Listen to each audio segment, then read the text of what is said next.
বন্ধু আমার এ পর্যায়ে বক্তব্য রাখছেন বিএনপি সংগ্রামী জনাব সাইফুল ইসলাম আফতাব, জনাব সচিব, রাজপথের সহযোদ্ধা জনাব আসাদুজ্জামান আসাদকে আহ্বায়ক রহিম নওয়াজ, এখানে উপস্থিত জেলা কৃষক, শ্রমিক, ছাত্র জনতা নিয়ে একটাই বক্তব্য, কালকের ঘটনা পরিষ্কার হয়ে গিয়েছে। করে আগামী দিনে নির্বাচন বানচাল করা যাবে না বন্ধুরা আমার।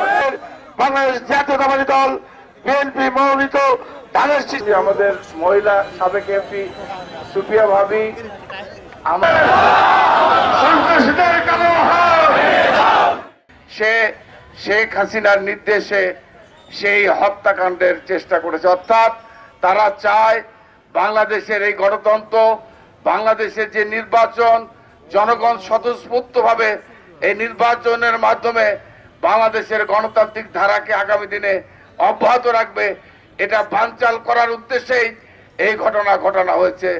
আমরা বিশ্বাস করি প্রিয় ভাই ও বোনেরা, আমরা এই ঘটনার সঙ্গে যারা জড়িত এবং আগামী দিনে আরো ঘটনা ঘটতে পারে, এই জন্য আমরা এখানে একত্রিত হয়েছি। আমাদেরকে সতর্ক থাকতে হবে, সজাগ থাকতে হবে, ঐক্যবদ্ধ থাকতে হবে।